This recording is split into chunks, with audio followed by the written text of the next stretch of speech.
Hello dear student, पिछले video lecture में हम लोग आरएनए के बारे में पढ़े थे बच्चों, है ना। कल वीडियो मिल नहीं पाया था बच्चों, इसलिए क्योंकि मेरा तबीयत थोड़ा ठीक नहीं था, फीवर लगा हुआ था, इसलिए कल वीडियो हम दे नहीं पाए थे मेरे बच्चों, है ना। इसके बदले आज दो वीडियो मिल जाएगा मेरे बच्चों। तो आज जो हम स्टार्ट करेंगे मेरे बच्चों वो जेनेटिक कोडोन है। आज क्या हम लोग स्टार्ट करेंगे बच्चों? हम लोग आज पढ़ेंगे जेनेटिक कोडोन के बारे में पढ़ेंगे। किसके बारे में पढ़ेंगे बच्चों? जेनेटिक कोडोन के बारे में पढ़ेंगे हम लोग। जेनेटिक कोडोन के बारे में पिछले वीडियो लेक्चर में भी कुछ चीज़ बतलाए थे मेरे बच्चों, है ना, कि जेनेटिक कोडोन मैसेंजर आरएनए पे प्रेजेंट होता है। मैसेंजर आरएनए का कोडिंग रीजन बतलाए थे, मैसेंजर आरएनए में बतलाए थे कोडिंग रीजन, उस कोडिंग रीजन पर जेनेटिक कोडोन प्रेजेंट होता है। और ये भी बतलाए थे 64 जेनेटिक कोडोन्स होता है ना। उसमें से 3 जो होता है नॉनसेंस कोडोन होता है और 61 जो है सेंस कोडोन होता है। उसमें इनिशिएशन कोडोन भी हमने बतलाया था बच्चों, AUG और GUG, ये बतला चुके हैं बच्चों, है ना। तो हम लोग जेनेटिक कोडोन स्टार्ट करते हैं मेरे बच्चों। जेनेटिक कोडोन का डिस्कवरी जो किया था वो किसने किया था मेरे बच्चों? Discovered by Nirenberg and Matthaei. किसने डिस्कवरी किया था? नीरेनबर्ग एंड मैथेई ने किया था 1961 में। किसने किया था मेरे बच्चों? नीरेनबर्ग एंड मैथेई ने किया था। और फर्स्ट डिस्कवर्ड जेनेटिक कोडोन जो है ना, वो कौन सा है? UUU है ना। ये फर्स्ट देखो, first mRNA codon to be discovered. mRNA codon to be discovered, क्योंकि कोडोन कहाँ रहता है? mRNA पे रहता है। तो first mRNA codon to be discovered वो कौन सा है? UUU है। और ये किसको कोड करता है?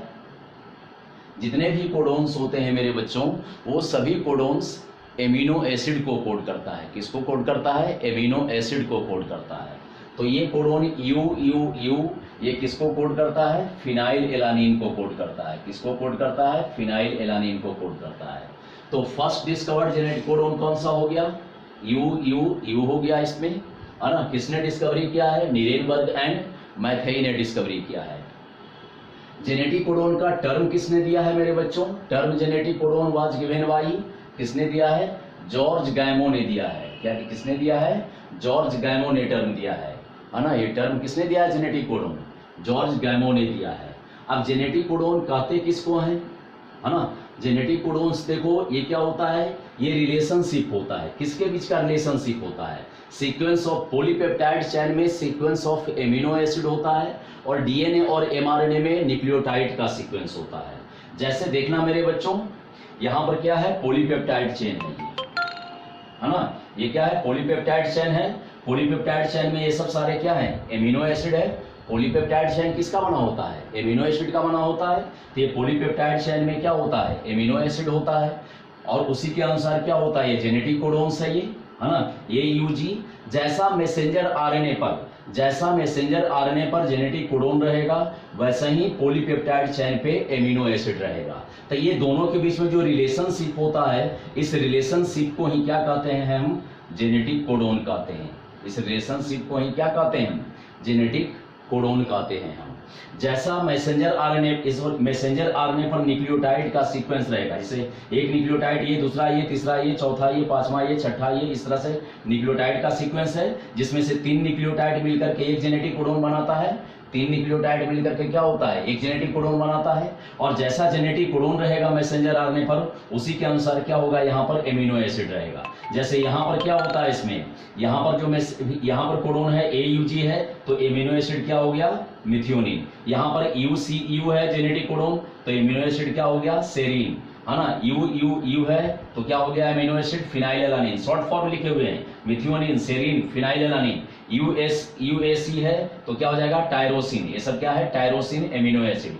GGU है तो क्या हो गया इसमें? ग्लाइसिन। तो जैसा मैसेंजर आरएनए पर जैसा न्यूक्लियोटाइड का सीक्वेंस रहेगा, मतलब जैसा जेनेटिक कोडोन्स रहेगा, उसी अनुसार क्या होता है? इसमें पॉलीपेप्टाइड चेन पर एमिनो एसिड रहेगा। तो ये दोनों के बीच में जो रिलेशनशिप होता है, इसी को हम कहते हैं क्या? जेनेटिक कोडोन कहते हैं। क्या कहते हैं? जेनेटिक कोडोन कहते हैं। तो लिखा हुआ है मेरे बच्चों, the relationship between the sequence of amino acid in A polypeptide chain, है ना। Sequence of amino acid in A polypeptide chain, ये पॉलीपेप्टाइड चेन है। And nucleotide sequence of DNA और एमआरएनए, है ना। न्यूक्लियोटाइड सीक्वेंस ऑफ डीएनए और mRNA. तो ये एमआरएनए पर देखो न्यूक्लियोटाइड का सीक्वेंस है, adenine guanine adenine uracil guanine uracil cytosine uracil, ये सब क्या है, न्यूक्लियोटाइड का सीक्वेंस है ये। तो जैसा न्यूक्लियोटाइड का सीक्वेंस रहेगा एमआरएनए पर, तो उसी अनुसार जेनेटिक कोडोन भी रहेगा, और जैसा जेनेटिक कोडोन वैसे ही उसी के अनुसार क्या होगा, एमिनो एसिड होगा किस पर, पॉलीपेप्टाइड चेन पर। तो इस रिलेशनशिप को ही हम क्या कहते हैं, इज कॉल्ड जेनेटिक कोडोन। क्या कहते हैं मेरे बच्चों, जेनेटिक कोडोन कहते हैं। तो सब लोग समझ गए होंगे इसके बारे में, समझ गए ना। तो ये क्या हो गया, इसमें जेनेटिक कोडोन हुआ ये। इसका शॉर्ट स्क्रीन ले लो मेरे बच्चों। अब देखना मेरे बच्चों, यहां पर देखो जेनेटिक कोडोन का लोकेशन क्या होता है, ये कोडोन्स कहाँ पे प्रेजेंट होता है। ये बात पहले भी बतला चुके हैं, एमआरएनए का स्ट्रक्चर पढ़ाए थे तो बतलाए थे, उसके कोडिंग रीजन पे प्रेजेंट होता है। तो यहाँ पर लिख दिए हैं, codons are present on mRNA, है ना, present on mRNA. Genetic codon, genetic code का यूनिट क्या होता है, यूनिट ऑफ जेनेटिक कोड क्या होता है इसमें, कोडोन्स। क्या होता है, कोडोन्स होता है। जेनेटिक कोड का यूनिट क्या होता है इसमें, कोडोन्स होता है। जेनेटिक कोडोन कहने का मतलब जितने भी कोडोन्स हो गए 64 कोडोन्स, वो सारे को एक साथ क्या कहते हैं, जेनेटिक कोड कहते हैं। और उसके यूनिट को क्या कहते हैं, कोडोन कहते हैं। क्या कहते हैं, कोडोन कहते हैं।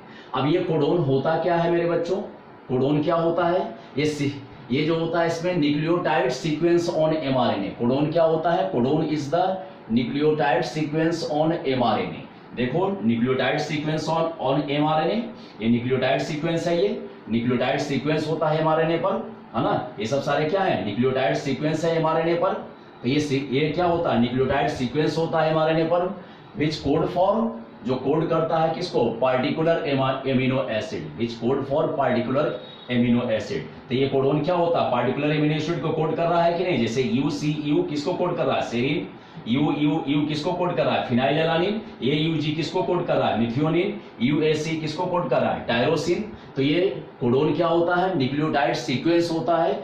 मैसेंजर आरएनए पर न्यूक्लियोटाइड सीक्वेंस होता है जिसको हम कोडोन कहते हैं, और ये कोडोन पार्टिकुलर एमिनो एसिड को कोड करता है। इसलिए यहां पर लिखे हैं, codon is the nucleotide sequence on mRNA which code for, है ना, particular amino acid, which code for a particular amino acid. और जेनेटिक कोड क्या होता है, ये तो हो गया, ये हो गया क्या, कोडोन। अब यहां पर देखो जेनेटिक कोड, अब ओवरऑल पूरा को अगर कंसीडर करेंगे तो ये क्या हो गया, जेनेटिक कोड हो गया ये, है ना। तो जेनेटिक कोड भी जो होता है ये भी क्या है, sequence of nucleotide on mRNA. ये भी क्या होता है, sequence of nucleotide on mRNA molecules, है ना। अब इसमें इंफॉर्मेशन होता है किसके लिए, for the synthesis of polypeptide chain. अब एमआरएनए पर जैसा जेनेटिक कोड रहेगा, है ना, एमआरएनए पर जैसा जेनेटिक कोड रहेगा उसी अनुसार क्या होगा, पॉलीपेप्टाइड चेन का फॉर्मेशन होगा। उसी अनुसार क्या होगा, पॉलीपेप्टाइड चेन का फॉर्मेशन होगा ये।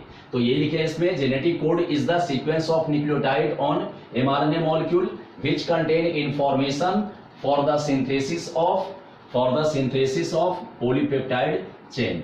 देखो कोडोन जो होता है किसी पार्टिकुलर एमिनो एसिड को कोड करता है, बट जेनेटिक कोड ये पॉलीपेप्टाइड चेन को रेगुलेट करता है ये, है ना। अब जेनेटिक कोड में ये सब सारे क्या है, पूरा क्या है, जेनेटिक कोड है। अब जेनेटिक कोड में जैसा कोडोन्स होगा उसी अनुसार क्या होगा, पॉलीपेप्टाइड चेन में एमिनो एसिड होगा।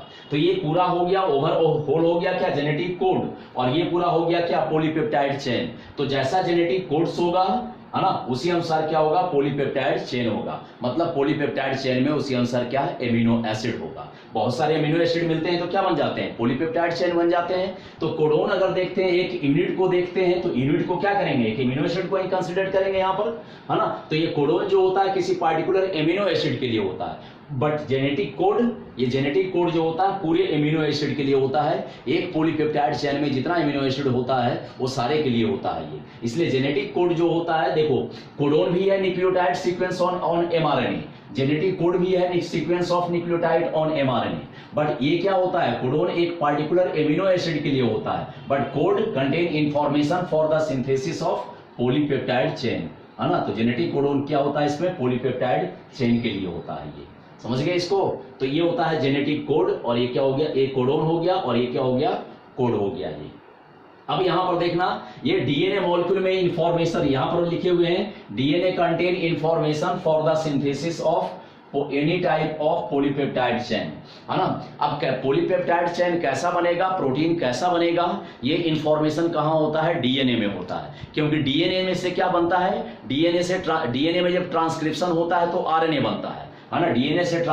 डीएनए में ट्रांसक्रिप्शन होगा तो क्या बनेगा, आरएनए बनेगा। और उस आरएनए पर क्या होता है, जेनेटिक कोडोन होता है। और जैसा आरएनए पर जेनेटिक कोडोन होगा उस अनुसार पॉलीपेप्टाइड चेन में क्या होगा, एमिनो एसिड होगा। समझ गए मेरे बच्चों। तो जैसा डीएनए वैसा क्या होगा, डीएनए से क्या बनेगा, यहां पर डीएनए में ट्रांसक्रिप्शन होगा, डीएनए में ट्रांसक्रिप्शन होगा तो क्या बनेगा यहां पर आरएनए, और आरएनए में ट्रांसलेशन होगा तो इससे क्या बनेगा, प्रोटीन बनेगा, पॉलीपेप्टाइड चेन, प्रोटीन का सिंथेसिस होगा। समझ गए। तो पॉलीपेप्टाइड चेन कैसा बनेगा, इसमें एमिनो एसिड कैसा होगा, ये सारा इंफॉर्मेशन जो होता है वो इंफॉर्मेशन कहाँ रहता है, ये डीएनए में इंफॉर्मेशन होता है। वो डीएनए में क्या इंफॉर्मेशन होता है, डीएनए में। जैसा डीएनए में सीक्वेंस रहेगा न्यूक्लियोटाइड का, उसी अनुसार क्या होगा, एमआरएनए बनेगा। और एमआरएनए बनेगा, यहाँ पर आरएनए लिख दिए हैं, है ना, ज्यादा बेटर होगा ये एमआरएनए बनेगा। और एमआरएनए में जैसा जेनेटिक कोडोन रहेगा उस अनुसार क्या होगा, प्रोटीन का सिंथेसिस होगा। तो कोई भी पॉलीपेप्टाइड चेन हो, प्रोटीन्स हो, किसी भी पॉलीपेप्टाइड चेन या प्रोटीन का सिंथेसिस होता है, उसका इंफॉर्मेशन कहाँ पैक होता है, वो डीएनए में होता है। क्योंकि प्रोटीन बनता है एमआरएनए से, और एमआरएनए किससे बनता है, डीएनए से बनता है। तो जो भी प्रोटीन का नेचर होता है, किस टाइप का प्रोटीन बनेगा, ये सब सारा कुछ जो होता है इंफॉर्मेशन कहाँ पैक होता है, ये डीएनए में इंफॉर्मेशन पैक होता है। समझ गए होंगे इसको बच्चों। इसका शॉर्ट स्ट्रेन ले लेना। अब देखना बच्चों, यहां पर है genetic codon, genetic code dictionary. ये क्या है, जेनेटिक कोड डिक्शनरी है ये, है ना। तो बहुत सारी on the basis of various techniques, बहुत सारे टेक्निक्स के आधार पे बहुत सारे साइंटिस्ट ने ये जेनेटिक कोड डिक्शनरी प्रिपेयर किया था, है ना। इस जेनेटिक कोड डिक्शनरी में जो है टोटल कितना होता है, 64 कोडोन्स होता है। कितना होता है टोटल, है ना, total number of codon, genetic codons जो होता है वो कितना होता है मेरे बच्चों, वो होता है 64। कितना होता है, 64 होता है ये। तो ये on the basis of various techniques and by the contribution of different scientist, such as S G. Khorana, S. Ochoa, Jacob, है ना। ये सब सारे साइंटिस्ट मिलके प्रिपेयर्ड किया क्या, ये कंप्लीट जेनेटिक कोड डिक्शनरी, है ना, ये कंप्लीट जेनेटिक कोड डिक्शनरी। अब टोटल इस जेनेटिक कोड डिक्शनरी में टोटल नंबर ऑफ कोडोन कितना है, 64 कोडोन है। कितना है, 64 कोडोन है ये, है ना। यहाँ पर कितना कोडोन है, 64 कोडोन है ये। अब देखना जेनेटिक कोड डिक्शनरी जो होता है, इसके नीचे जो होता है ये एनसीईआरटी का पेज नंबर जो होता है ना, एनसीईआरटी का पेज नंबर 112, है ना। पेज नंबर 112 पर जो होता है इसमें दिया हुआ है, एनसीईआरटी बुक के पेज नंबर 12 पर, है ना। यहाँ पर देखना मेरे बच्चों, ये पेज नंबर 12 पर जो होता है ये पूरा दिए हुए डिक्शनरी है ना। ये क्या होता है, जेनेटिक कोडोन डिक्शनरी है। इस जेनेटिक कोडोन डिक्शनरी को जो होता है ना, ये टोटल इसमें 64 जेनेटिक कोडोन डिक्शनरी है। इस जेनेटिक कोडोन डिक्शनरी को जो है यहाँ पर क्या होता है, लिख देना है ना। जेनेटिक कोडोन डिक्शनरी पर को जो होता है यहाँ पर लिख देना है बच्चों, समझ ना, यहाँ पर जो होता है लिख देना है। तो यहाँ पर उस डिक्शनरी को टोटल बना देना है। यहाँ पर 64 जेनेटिक कोडोन डिक्शनरी है ना। सब अलग अलग एमिनो एसिड के लिए अलग अलग क्या होता है, कोडोन्स है ये। अब इसी में हम लोग जानते हैं क्या है, नेचर ऑफ जेनेटिक कोडोन्स, है ना। ये नेचर ऑफ जेनेटिक कोडोन्स ये बहुत इंपॉर्टेंट है, कॉम्पिटिशन में पूछता भी है इससे, है ना। तो इसके बारे में जानना है। तो पहला जो है इसमें कैरेक्टर है, इसका नेचर जो है वो क्या है, ट्रिपलेट नेचर। पहला क्या है मेरे बच्चों, ट्रिपलेट नेचर। ट्रिपलेट नेचर कहने का मतलब ये होता है इसमें कि जितने भी कोडोन्स होते हैं, each codon consist of 3 nitrogenous bases. Each codon consist of 3 nitrogenous bases. ये किसने बतलाया था, गैमो ने बतलाया था, जॉर्ज गैमो, है ना, जो जेनेटिक कोडोन टर्म दिया है ना। Gamow point out that each codon, है ना, each codon consist of 3 nitrogenous bases और न्यूक्लियोटाइड्स, है ना, 3 नाइट्रोजिनस बेसेस और न्यूक्लियोटाइड्स। तो जितने भी जेनेटिक कोडोन्स होते हैं वो किसका बना होता है, 3 नाइट्रोजिनस बेस का बना होता है, जैसा कि अभी बतलाए भी थे, है ना। जैसे क्या होता है इसमें AUG, ये 3 नाइट्रोजिनस बेस है कि नहीं है, ये UUU, ये क्या 3 नाइट्रोजिनस बेस है कि नहीं है, ये क्या होता है इसमें CUA, ये क्या होता है इसमें 3 नाइट्रोजिनस बेस है कि नहीं है यहाँ पर। तो ये 3 नाइट्रोजिनस बेस का बना होता है या 3 न्यूक्लियोटाइड का बना होता है ये, है ना। अब कैसे, जो समझना, देखो एक फार्मूला है यहाँ पर बच्चों, total number of codon is equal to x to the power y, x to the power y। x क्या है यहाँ पर, है ना, यहाँ पर x क्या है मेरे बच्चों, x है यहाँ पर number of available bases, x क्या है यहाँ पर नंबर ऑफ अवेलेबल बेसिस। तो अवेलेबल बेसिस कितना है हमारे पास, adenine, guanine, cytosine, uracil, mRNA पर तो यही रहता है ना, तो 4 है यहाँ पर। नंबर ऑफ अवेलेबल बेसिस कितना है हमारे पास, 4 है। अब इसमें इस 4 में से कितना हम यूज करते हैं, तो y बराबर क्या होता है इसमें नंबर ऑफ बेसिस यूज्ड, इस 4 में से कितना हम यूज करते हैं। अब देखो मेरे बच्चों यहां पर समझना, अगर ये जेनेटिक कोडोन सिंगलेट होता तो क्या होता, बताओ। X पर अवेलेबल बेस पेयर कितना है हमारे पास, 4 है। यूज अगर हम एक करेंगे, अगर हम एक यूज करेंगे, समझना यहां पर अच्छी तरह से, अवेलेबल बेसिस कितना है 4, 1 2 3 4 है ना। और हम y बराबर क्या होता है नंबर ऑफ बेसिस यूज, अगर हम यूज एक करते हैं, अगर यहां पर जेनेटिक कोडोन सिंगलेट होता, केवल एक नाइट्रोजिनस बेस का बना होता, मतलब एक यूज करेंगे तो टोटल जेनेटिक कोडोन कितना हो जाएगा, 4 हो जाएगा। जेनेटिक कोडोन कितना हो जाएगा इसमें, टोटल कोडोन्स जो होता है वो क्या हो जाएगा इसमें 4 कोडोन्स हो जाएगा। कितना हो जाएगा, 4 कोडोन्स हो जाएगा। और एमिनो एसिड कितना है, 20 है। एमिनो एसिड कितना है, 20 है। तो क्या 4 कोडोन मिलकर के 20 एमिनो एसिड को कोड कर सकता है, पॉसिबल हो सकता है ये कभी भी पॉसिबल नहीं हो सकता है ना। तो जेनेटिक कोडोन अगर सिंगलेट होता तो केवल 4 कोडोन होता है, जबकि एमिनो एसिड का टाइप कितना बतला चुके हैं, 20 टाइप्स ऑफ एमिनो एसिड होता है। तो 4 codon 20 types of amino acid को कोड करेगा, नहीं करेगा। अगर जेनेटिक कोडोन डबलेट होता, अगर डबलेट होता तो दो नाइट्रोजनस बेस यूज करते, है ना। डबलेट होता है तो कितना यूज करते, 2, तो कितना हो जाएगा 16 कोडोन्स। कितना हो जाएगा 16 कोडोन्स, है ना। कितना हो जाएगा ये 16 कोडोन्स। तो अब ये क्या, और एमिनो एसिड कितना है, एमिनो एसिड का नंबर कितना है इसमें, टाइप्स कितना है एमिनो एसिड का, 20 है। तो क्या 16 कोडोन्स 20 एमिनो एसिड को कोड कर सकता है, नहीं कर सकता है। तो ये भी पॉसिबल नहीं है। तो सिंगलेट भी पॉसिबल नहीं है, डबलेट भी पॉसिबल नहीं है, इसलिए पॉसिबल क्या है, ट्रिपलेट। क्या पॉसिबल है मेरे बच्चों, ट्रिपलेट। तो जेनेटिक कोडोन अगर ट्रिपलेट नेचर का है, इसका मतलब क्या यूज कर रहे हैं यहां पर हम 4 टू दी पावर 3, है ना, 4 टू दी पावर 3। तो टोटल जेनेटिक कोडोन कितना हो जाएगा 64 कोडोन्स।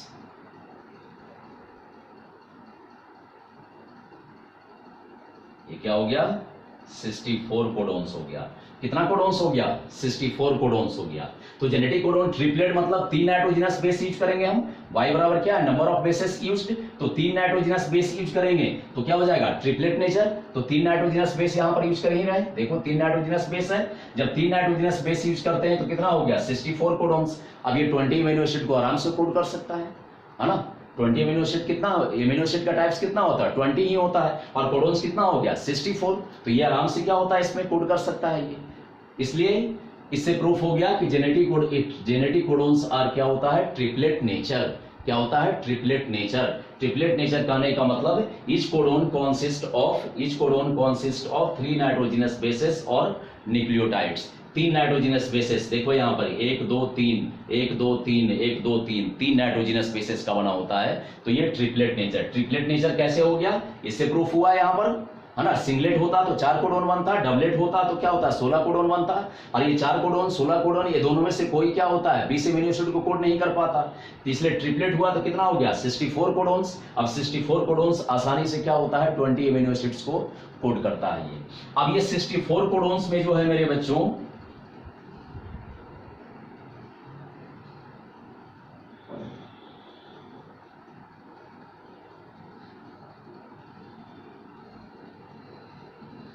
वन कोडोन्स जो होता है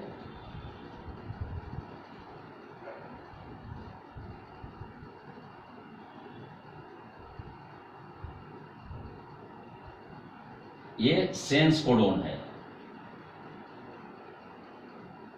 61 क्या है, सेंस कोडोन होता है। 61 क्या होता है, सेंस कोडोन।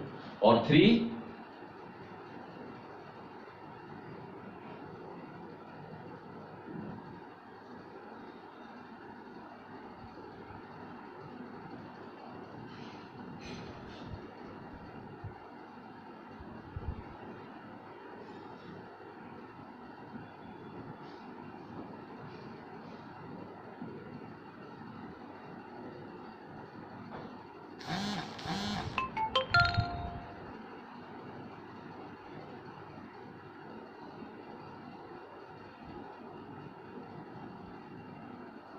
3 कोडोन्स, ये क्या होता है इसमें, 3 जो होता है नॉनसेंस कोडोन होता है या टर्मिनेशन कोडोन होता है। इसको नॉनसेंस कोडोन इसलिए कहते हैं क्योंकि ये किसी भी एमिनो एसिड को कोड नहीं करता है। ये 3 जो कोडोन है ना, ये 3 जो होता है इसमें कौन कौन होता है वो आगे बतलाते हैं इसके बारे में डिटेल से, है ना। ये 3 कोडोन जो होता है इसमें से 64 में से 3 कोडोन्स जो है वो किसी भी एमिनो एसिड को कोड नहीं करता है, इसलिए इसको नॉनसेंस कोडोन कहते हैं। और इस 3 कोडोन के कारण पॉलीपेप्टाइड चेन का क्या होता है, टर्मिनेशन होता है, इसलिए इसको हम टर्मिनेशन कोडोन कहते हैं। क्या कहते हैं, टर्मिनेशन कोडोन्स कहते हैं। तो इसमें क्या होता है, 61 क्या हो गया, सेंस कोडोन, और 3 क्या हो गया यहाँ पर, नॉनसेंस कोडोन। 3 क्या हो गया यहाँ पर, नॉनसेंस कोडोन हो गया। तो टोटल कितना हुआ, 64 कोडोन्स हो गया। समझ में आ गया होगा सबको। इसका शॉर्ट स्क्रीन ले लो बच्चों। अब देखना बच्चों, यहां पर है इनिशिएशन कोडोन के बारे में देखते हैं। किसके बारे में हम लोग देखते हैं अब, इनिशिएशन कोडोन, है ना। ये जो 61 सेंस कोडोन होता है उसमें से क्या होता है, इनिशिएशन कोडोन के बारे में देखते हैं हम लोग। इनिशिएशन कोडोन किसको कहते हैं, जो कोडोन एमिनो प्रोटीन सिंथेसिस को इनिशिएट करता है। जो प्रोटीन सिंथेसिस को इनिशिएट करता है उसको हम कहते हैं इनिशिएशन कोडोन कहते हैं, है ना। नहीं तो सिंपल सा ये भी जानो कि ये इनिशिएशन कोडोन वैसा कोडोन होता है जो कोड करता है एमिनो एसिड को, that amino acid initiate protein synthesis, है ना। मतलब प्रोटीन सिंथेसिस के समय, प्रोटीन सिंथेसिस के समय जो पहला एमिनो एसिड इन्वॉल्व होता है उसको कहते हैं इनिशिएशन एमिनो एसिड, और उस एमिनो एसिड को कोड करता है कौन, इनिशिएशन कोडोन करता है ना। तो इनिशिएशन एमिनो एसिड को जो कोडोन कोड करेगा उसको क्या कहेंगे हम, इनिशिएशन कोडोन कहेंगे हम, है ना। तो इनिशिएशन कोडोन क्या होता है बच्चों, इनिशिएटिंग प्रोटीन सिंथेसिस, है ना। तो अब यहां पर देखना मेरे बच्चों, प्रोकैरियोट्स में अलग होता है इन यूकैरियोट्स, और यहां पर क्या दिया हुआ है, इन प्रोकैरियोट्स। तो यूकैरियोट्स में जो है इनिशिएशन कोडोन केवल एक होता है। इनिशिएशन कोडोन केवल क्या होता है, एक होता है। देखना मेरे बच्चों, जेनेटिक कोडोन्स, तो ये इनिशिएशन कोडोन में क्या होता है, यूकैरियोट्स में कौन सा होता है मेरे बच्चों, AUG होता है। यूकैरियोट्स में केवल क्या होता है, AUG होता है, लिखते हैं ओनली AUG।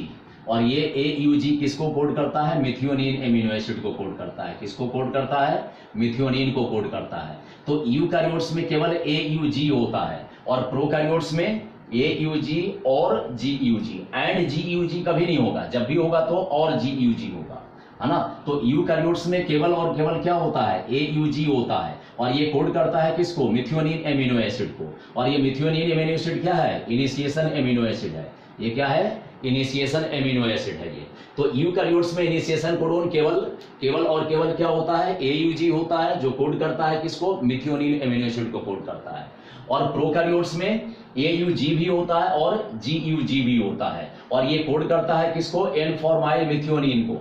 ये क्या होता है, N-फॉर्माइल मिथियोनिन को। N-फॉर्माइल मिथियोनिन भी इनिशिएशन एमिनो एसिड होता है प्रोकैरियोट्स के केस में। ये क्या होता है इसमें, इनिशिएशन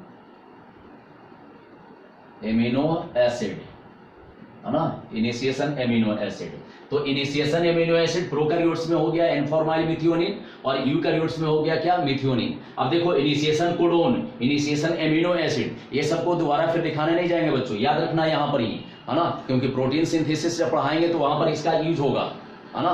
प्रोटीन सिंथेसिस पढ़ाएंगे तो वहां पर इसका यूज होगा। तो initiation codon, initiation amino acid यहीं पर बतला दिए हैं, इसलिए इस चीज को फिर प्रोटीन सिंथेसिस में लिखाने के लिए नहीं जाएंगे, है ना, इसलिए यहीं पर समझ लेना।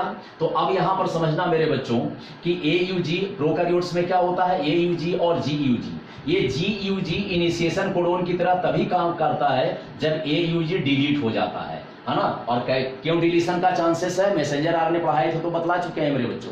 मैसेंजर आरएनए में पढ़ा चुके हैं कि यूकैरियोट्स में केवल एक ही इनिशिएशन कोडोन क्यों होता है और प्रोकैरियोट्स में AUG और GUG इनिशिएशन कोडोन क्यों होता है, इसका रीजन मैसेंजर आरएनए में पढ़ा चुके हैं, है ना। तो यहाँ पर GUG इनिशिएशन कोडोन की तरह तभी एक्ट करेगा जब AUG क्या होता है, डिलीट हो जाएगा। किसी कारणवश अगर AUG डिलीट हो जाता है, किसी कारणवश जो क्या होता है इसमें AUG डिलीट हो जाता है, तब उस कंडीशन में GUG क्या होता है, इनिशिएशन कोडोन की तरह एक्ट करता है ना। अदरवाइज AUG ही इनिशिएशन कोडोन की तरह एक्ट करेगा। लेकिन किसी कारणवश AUG अगर डिलीट हो जाएगा तो उस कंडीशन में GUG act as initiation codon, act as initiation codon. समझे मेरे बच्चों। देखो इसलिए यहां पर लिख दिए हैं, देखो यहां पर लिखा हुआ है points, GUG act as initiation codon, है ना, act as initiation codon only when normal AUG codon is lost by deletion, normal AUG codon is lost by deletion। जब किसी AUG अगर डिलीट हो जाता है किसी कारणवश, तब उस कंडीशन में GUG act as initiation codon. Otherwise GUG normally code करता है वैलिन को, नॉर्मली किसको कोड करता है, वैलिन को कोड करता है। लिखा हुआ है यहाँ पर normally GUG code for valine, किसको कोड करता है, ये वैलिन को कोड करता है। लेकिन व्हाइल, है ना, while GUG act as initiation codon, जब ये इनिशिएशन कोडोन की तरह एक्ट करेगा तब ये कोड करेगा it code for N formyl methionine, है ना। तो GUG नॉर्मली जो होता है किसको कोड करता है मेरे बच्चों, GUG नॉर्मली कोड करता है किसको, वैलिन को, किसको कोड करता है, वैलिन को। लेकिन जब ये इनिशिएशन कोडोन की तरह एक्ट करता है तब क्या होता है इसमें, जब ये GUG जो होता है इसमें इनिशिएशन कोडोन की तरह एक्ट करेगा तब ये क्या होगा, इसमें कोड करता है किसको, एनफॉर्माइल मिथियोनिन को। तो नॉर्मली GUG कोड फॉर क्या होगा, वैलिन, लेकिन जब GUG act as initiation codon it code for N formyl methionine, है ना। तो ये होता है। अब जेनेटिक कोडोन का आगे एक नेचर बतलाएंगे अनएम्बिगुअस। क्या बतलाएंगे, अनएम्बिगुअस। अनएम्बिगुअस कहने का मतलब ये होता है कि each codon specific for amino acid, कोई भी कोडोन जो होता है एमिनो एसिड के लिए स्पेसिफिक होता है ना। लेकिन यहां पर जो होता है GUG वैलिन को भी कोड कर रहा है, एनफॉर्माइल मिथियोनिन को भी कोड कर रहा है। तो यहां पर तो ये क्या होता है, इसमें स्पेसिफिक तो हुआ नहीं, ये कोडोन क्या होता है, स्पेसिफिक हुआ। कोई भी कोडोन स्पेसिफिक होता है स्पेसिफिक एमिनो एसिड के लिए, है ना। जैसे AUG मिथियोनिन को कोड करता है ना, ये UUU फिनाइलेलानिन को कोड करता है, CUA प्रोलीन को, ये क्या है, इल्यूसिन को कोड करता है। उसी तरह से GUG नॉर्मली किसको कोड करता है, वैलिन को। लेकिन जब इनिशिएशन कोडोन की तरह एक्ट करता है तो एनफॉर्माइल मिथियोनिन को भी कोड कर रहा है। तो ये तो स्पेसिफिक नहीं रहा। तो ये जो होता है अनएम्बिगुअस कॉन्सेप्ट के लिए क्या होता है, ये क्या होता है, चैलेंजिंग कॉन्सेप्ट है। ये अनएम्बिगुअस के लिए क्या होता है, चैलेंजिंग कॉन्सेप्ट हो जाता है। इसलिए यहां पर लिख दिए हैं the dual behaviour for GUG, the dual behavior for GUG is challenging to the concept that codon is unambiguous, codon is unambiguous। इसके लिए क्या होता है, ये चैलेंजिंग कॉन्सेप्ट होता है ये, है ना। अनएम्बिगुअस मतलब बतलाए हैं कि each codon specific for a particular amino acid, है ना। लेकिन यहां पर तो GUG क्या होता है, स्पेसिफिक है नहीं, वैलिन को भी कोड कर रहा है, एनफॉर्माइल मिथियोनिन को भी कोड कर रहा है। इसलिए अनएम्बिगुअस प्रॉपर्टी जो बतलाएंगे जेनेटिक कोडोन का, है ना, उसका ये चैलेंजिंग कॉन्सेप्ट हो गया। अब यहां पर ये क्वेश्चन पूछ देता है नीट में कि कौन सा जेनेटिक कोडोन ऐसा है जो अनएम्बिगुअस प्रॉपर्टी को चैलेंजिंग करता है। तो आंसर वहां पर क्या हो जाएगा, GUG हो जाएगा। आंसर क्या हो जाएगा मेरे बच्चों, GUG हो जाएगा। तो ये हो गया यहाँ पर इनिशिएशन कोडोन के बारे में। किसके बारे में हुआ, इनिशिएशन कोडोन के बारे में हुआ। अब इसके बाद टर्मिनेशन कोडोन, नॉनसेंस कोडोन के बारे में डिस्कस करते हैं बच्चों। इसका शॉर्ट स्क्रीन ले लो। अब देखना बच्चों, यहाँ पर टर्मिनेशन कोडोन के बारे में देखते हैं। अभी बतलाए इनिशिएशन कोडोन, अब देखना इसमें टर्मिनेशन कोडोन। टर्मिनेशन कोडोन को ही कहते हैं नॉनसेंस कोडोन। क्या कहते हैं, नॉनसेंस कोडोन। इसको टर्मिनेशन नॉनसेंस कोडोन क्यों कहते हैं, क्योंकि किसी भी एमिनो एसिड को कोड नहीं करता है ना। यहाँ पर लिखा हुआ है do not code for any amino acid. ये किसी भी एमिनो एसिड को कोड नहीं करता है, इसलिए इसको क्या कहते हैं, नॉनसेंस कोडोन कहते हैं। क्या कहते हैं, नॉनसेंस कोडोन कहते हैं इसको हम, है ना। और इसके कारण एंड हेंस कॉजेज, इसके कारण termination on release of polypeptide chain. इस नॉनसेंस कोडोन के कारण क्या होता है, पॉलीपेप्टाइड चेन का टर्मिनेशन हो जाता है, पॉलीपेप्टाइड चेन रिलीज हो जाता है, इसलिए इसको कहते हैं क्या, टर्मिनेशन कोडोन कहते हैं। क्या कहते हैं, टर्मिनेशन कोडोन कहते हैं मेरे बच्चों। तो टर्मिनेशन कोडोन या नॉनसेंस कोडोन सब लोग समझ गए होंगे। नॉनसेंस कोडोन किसको कहेंगे, क्यों कहते हैं बच्चों, because do not code for any amino acid. And termination codon क्यों कहते हैं, because it causes termination and release of polypeptide chain. अब ये टर्मिनेशन कोडोन 3 होता है, कौन कौन होता है, UAG, ये क्या होता है, UAG, UAA एंड UGA, ये 3 है क्या, टर्मिनेशन कोडोन। ये 3 क्या होता है मेरे बच्चों, 1 2 3, ये 3 क्या है, टर्मिनेशन कोडोन है ये, है ना। UAG को हम अंबर कहते हैं, UAA को ओकरे कहते हैं, UGA को ओपल और अंबर कहते हैं। इसका समझ गए इसको। अब देखो फर्स्ट डिस्कवर्ड जो टर्मिनेशन कोडोन है वो कौन सा है, UAG, इसलिए यहां लिखते हैं first termination codon to be discovered, है ना। फर्स्ट टर्मिनेशन कोडोन जो है वो कौन सा है, UAG है ये फर्स्ट टर्मिनेशन कोडोन होता है। और UGA को टर्मिनेशन कोडोन में कौन ऐड किया, टर्मिनेशन कोडोन के डिक्शनरी में लिस्ट में जो होता है किसने ऐड किया है, SG खोराना, है ना। लिखा हुआ है यहाँ पर added by SG Khorana in the list of termination codon. Termination codon के लिस्ट में इसको कौन ऐड किया है, SG खोराना ने ऐड किया है। देखो यूनिवर्सल नेचर के अनुसार, यूनिवर्सल नेचर के अनुसार ये क्या है, टर्मिनेशन कोडोन है। But in case of mitochondria, but in case of mitochondria, mitochondria के केस में ये कोड करता है किसको, कोड ट्रिप्टोफैन, है ना, codes tryptophan amino acid in mitochondria. Tryptophan amino acid को कोड करता है ये। जनरली जो होता है ये क्या होता है इसमें, देखो जनरली क्या होता है, टर्मिनेशन कोडोन है। जनरली UGA क्या है, टर्मिनेशन कोडोन है। बट माइटोकॉन्ड्रिया के केस में ये ट्रिप्टोफैन एमिनो एसिड को कोड करता है ये। माइटोकॉन्ड्रिया के केस में क्या होता है, ये ट्रिप्टोफैन एमिनो एसिड को कोड करता है। तो ये हो गया इसमें टर्मिनेशन कोडोन, क्या हो गया, टर्मिनेशन कोडोन हो गया ये। अब यहाँ पर एक वर्ड जानना है, कोलिनियरिटी, है ना। क्या जानना है मेरे बच्चों, कोलिनियरिटी। तो कोलिनियरिटी किसको कहते हैं, देखो मैसेंजर आरएनए पर जैसा कोडोन रहेगा, मैसेंजर आरएनए पर जैसा कोडोन होता है उसी अनुसार क्या होता है, पॉलीपेप्टाइड चेन में क्या होता है, सीक्वेंस होता है, मतलब उसका कोलिनियर होता है ना। अगर मैसेंजर आरएनए पर U है तो पॉलीपेप्टाइड चेन पर उसके नीचे क्या होगा, फिनाइल एलानिन होगा। अगर यहाँ पर क्या होता है, एमआरएनए पर GUG है तो पॉलीपेप्टाइड चेन में वहां पर क्या होगा, वैलिन होगा ये। तो जैसा मैसेंजर आरएनए पर जेनेटिक कोडोन रहेगा उसी का कोलिनियर क्या होता है, पॉलीपेप्टाइड चेन में क्या होता है, इसमें एमिनो एसिड होता है मेरे बच्चों। तो वही यहाँ पर लिखे हुए हैं कोलिनियरिटी में, the sequence of mRNA codon, the sequence of mRNA codon and corresponding amino acid residues of polypeptide chain are arranged in the same linear sequence, कहने का मतलब that is codon is collinear with amino acid sequence in polypeptide chain, है ना।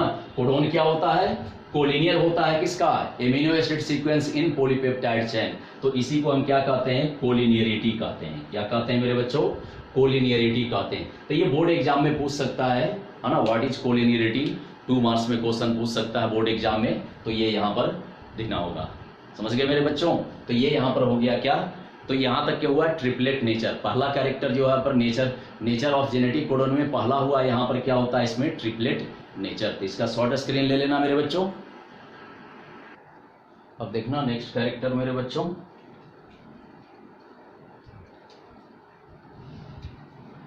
Next character यहां पर देखना मेरे बच्चों।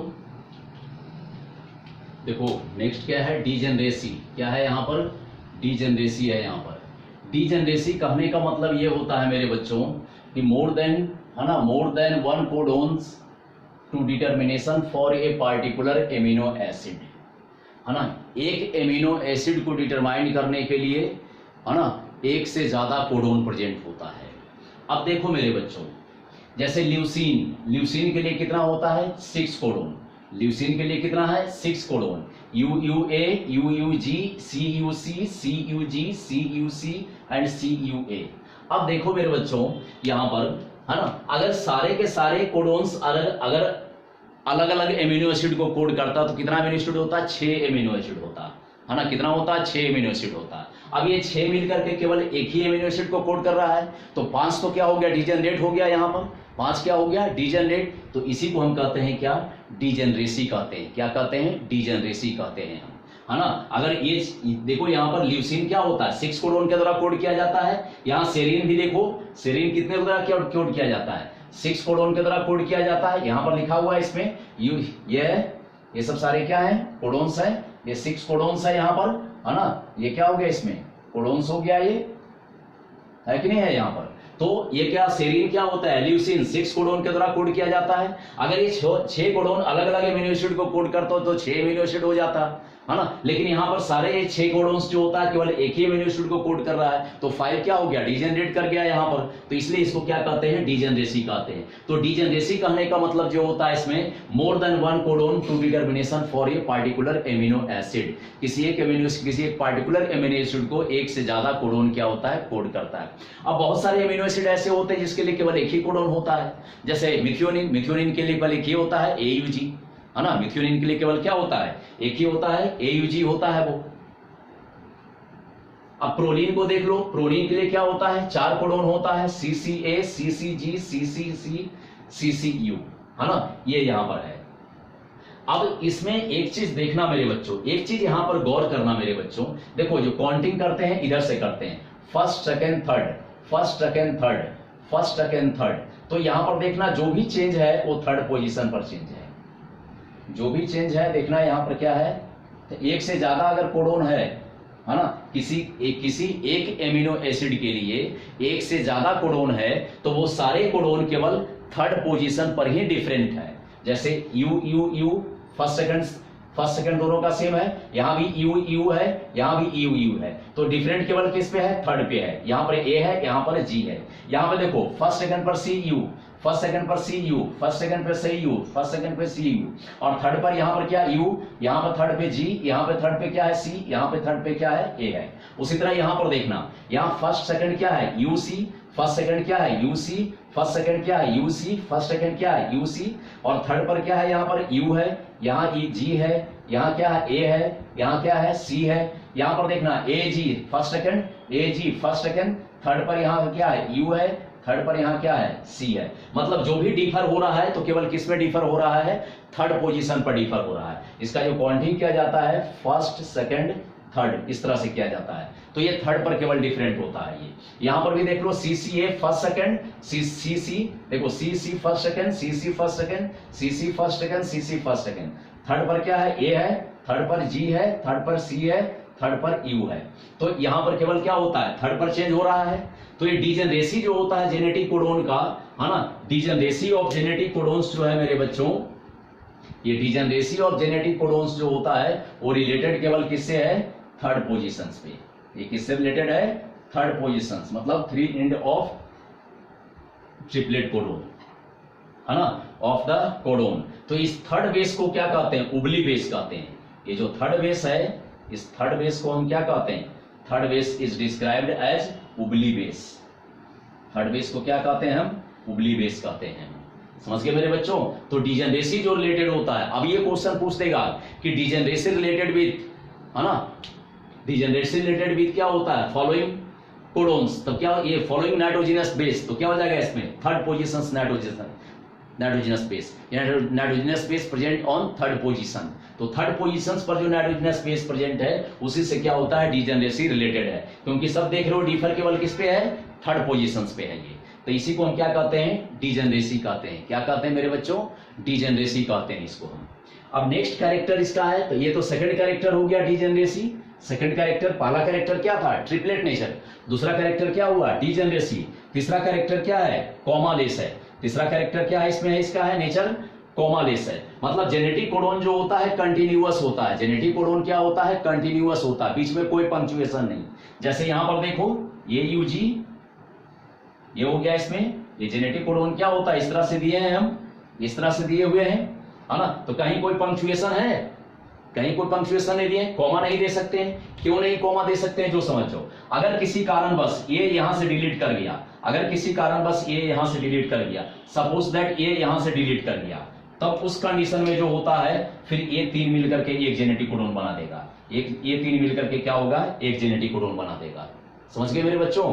इसलिए जो होता है इसमें ये कहा जाता है, क्या होता है इसमें कि जेनेटिक कोडोन जो होता है कॉमा लेस होता है। ये क्या होता है, कॉमा लेस होता है, बीच में कोई पंक्चुएशन नहीं होता है, ये है ना। बीच में क्या होता है, कोई भी पंक्चुएशन नहीं होता है, ये कॉमा लेस होता है ये।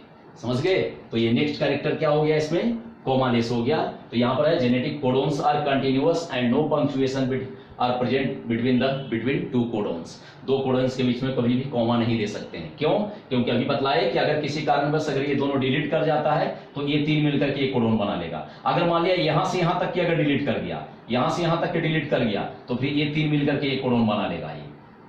समझे इसको। इसलिए कॉमा नहीं दे सकते हैं इसको हम। कोडोन के बीच में कभी भी क्या होता है, पंक्चुएशन नहीं होता, इसलिए यहां पर लिखे हैं कॉमा लेस। सबको समझ में आ गया होगा ये थर्ड कैरेक्टर। तो इसका शॉर्ट स्क्रीन ले लो। तो आज के वीडियो लेक्चर में इतना ही मेरे बच्चों। नेक्स्ट वीडियो लेक्चर में फिर जेनेटिक कोडोन का कैरेक्टर्स और बतलाएंगे।